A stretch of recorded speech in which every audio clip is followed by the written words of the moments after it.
नमस्ते। रेखा गणित गणित की दुनिया में बहुत महत्वपूर्ण है। आज के विशेष अध्याय में हम बिंदुओं से समानांतर नमस्कार दोस्तों, मेरा नाम संजय शर्मा है और आपका स्वागत है हमारे YouTube चैनल वेद कृष्णा 360 में। आज हम सीखेंगे ज्यामिति और विश्वास मानिए ज्यामिति एकदम बेसिक से एकदम उच्च लेवल तक जाएंगे।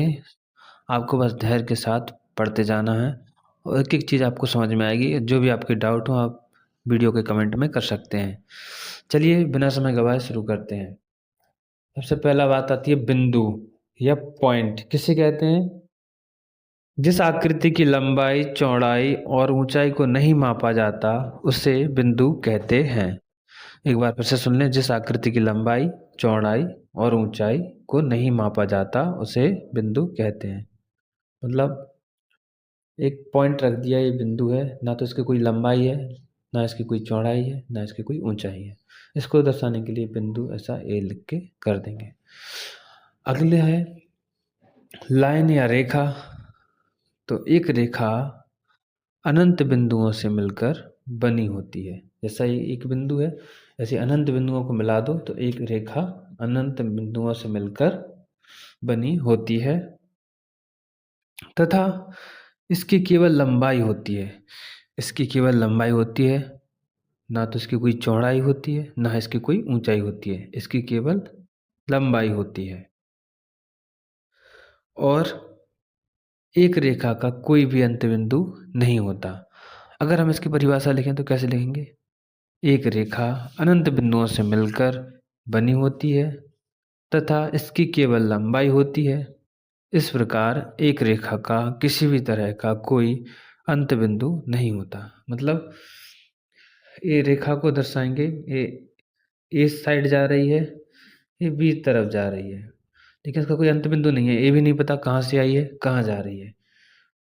और इसको अगर दर्शाना हो तो हम ऐसे लिख सकते हैं, ए बी, इसके ऊपर से ऐसा रेखा छोटा सा बना देंगे। इसको दर्शा सकते हैं। अगला है रे या किरण। तो इसकी परिभाषा अगर हम लिखेंगे तो एक किरण का एक अंत बिंदु होता है। जैसे हम मान लीजिए लाइट जलाते हैं, यहाँ से हमने टॉर्च जलाई इस तरफ से, तो टॉर्च जहाँ से जली है वो तो एक अंत बिंदु समझ में आ रहा है, लेकिन कहाँ तक जा रही है ये इसका कोई अंत बिंदु नहीं होता। इसलिए जहाँ ये शुरू हो रही है रे, उसका एक अंत बिंदु होता है।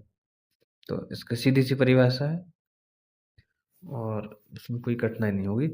जैसे इसको मान लेंगे क्यू, इसको मान लेंगे आर। अगर इसको दर्शाना है तो इसको ऐसे दर्शा देंगे क्यू आर, और एक तरफ तीर रहेगा एक तरफ नहीं रहेगा। इसको हम ऐसे दर्शा देंगे, ठीक है। अगला है लाइन सेगमेंट या रेखाखंड। लाइन सेगमेंट या रेखाखंड। तो एक रेखाखंड के दो अंत बिंदु होते हैं, यानी इस रेखा जो लाइन जा रही है इसका एक टुकड़ा हम अगर काट के निकाल के यहाँ रख दें तो इसके मतलब यहाँ भी एक बिंदु होगा अंत, एक यहाँ भी बिंदु होगा। ये रेखाखंड का मतलब ही होता है टुकड़ा, रेखा का टुकड़ा। तो एक रेखाखंड के दो अंत बिंदु होंगे। कहीं भी ज्यामिति सवाल आए तो रेखाखंड को अलग से समझना है और लाइन को अलग हिसाब से लेना है। अब है ये प्लेन सपाट सतह। जैसे हमारा एक खाली सादा पेज होता है उसी तरह ये प्लेन है, सपाट सतह।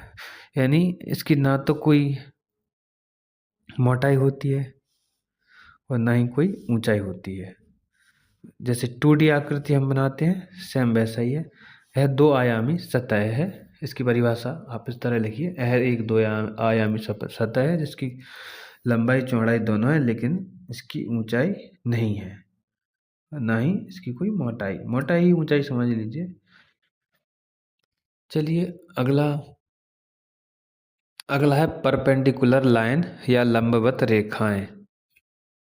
इसकी परिभाषा हम लिखेंगे दो रेखाएं जो एक ही तल में स्थित होती हैं और एक दूसरे को समकोण पर काटती हैं, उन्हें हम लंबवत रेखाएं कहते हैं। जैसे एक रेखा ए है, एक रेखा ए है जो एक ही तल में स्थित है और ये समकोण यानी 90 डिग्री का कोण बन, ये 90 डिग्री का कोण बन रहा है, एक दूसरे को समकोण पर काट रही हैं। इस साइड से भी 90 बन रही है, इस साइड से भी। इनको हम क्या बोलेंगे? लंबवत रेखाएं। दूसरा है पैरेलल लाइन या समानांतर रेखाएं। तो इनको समझने के लिए दो रेखाएं जो एक ही तल में स्थित हो और जिनका कोई उभयनिष्ठ प्रतिच्छेदु बिंदु नहीं है, समानांतर रेखाएं कहलाती हैं। और दो समानांतर रेखाओं के बीच की दूरी स्थिर या समान होती है। एक बार फिर से समझ लें।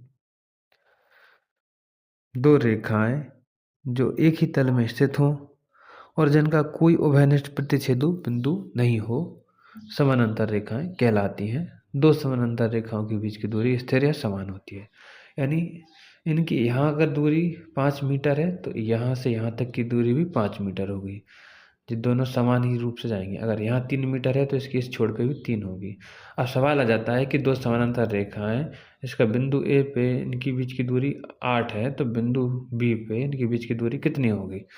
तो सिंपल सा क्वेश्चन है, 8 ही होगी। अगर आपने नहीं पढ़ा होगा तो आपको ये नहीं आएगा। अगला है कोइंसिडेंट लाइन या संपाती रेखाएं। तो दो या दो से अधिक रेखाएं जो एक दूसरे को पूर्णतः ढक लेती हैं, संपाती रेखाएं कहलाती हैं। यानी ये एक रेखा जा रही, इसके ऊपर से मान लीजिए ये दूसरी रेखा भी चली गई और इन दोनों ने एक दूसरे को आपस में परस्पर ऐसे ढक लिया, तो ये क्या कहलाएंगी? संपाती रेखाएं। अगला होता है कॉन्करेंट लाइन या संगामी रेखाएं। अब ये है संगामी रेखाएं जो एक दूसरे को एक पॉइंट पे काट रही हैं। ये पॉइंट है ए वाला। 3 या 3 से अधिक, इसकी परिभाषा में लिखना है, 3 या 3 से अधिक रेखाओं को संगामी रेखा कहा जाता है यदि वे सभी एक उभयनिष्ठ बिंदु से होकर गुजरती हैं। उभयनिष्ठ बिंदु मतलब एक बिंदु है और ये रेखा यहाँ से गुजर गई, ये रेखा यहाँ से गुजर गई, ये रेखा यहाँ से गुजर गई।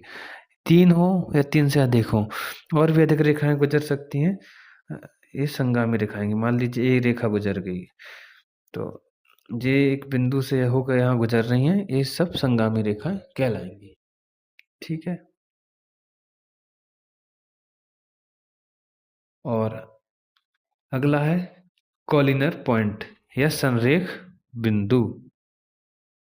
तो यदि 3 या 3 से अधिक, मान लीजिए 1, 2 और 3, इसको हमने मान लिया ए, इसको मान लिया बी, इसको मान लिया सी, और भी बना दो तो इसको मान लेंगे डी।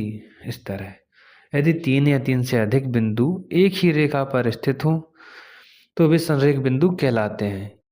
अगर एक ही रेखा पर स्थित नहीं है तो क्या कहलाएंगे? असंरेख बिंदु कहलाएंगे।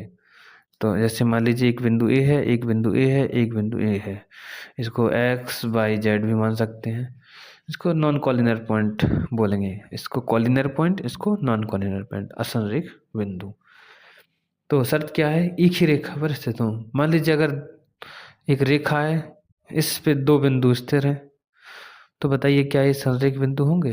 नहीं होंगे। क्यों नहीं होंगे? ए है, एक बी है, इसमें परिभाषा में 3 या 3 से अधिक, अगर एक और होता तब ये होता संरेख बिंदु। आज की क्लास में बस इतना ही। अगली क्लास आपकी होगी और उसमें आपको बताया जाएगा कोण के बारे में, एंगल के बारे में। तो अगली क्लास देखना ना भूलें। जय श्री राम।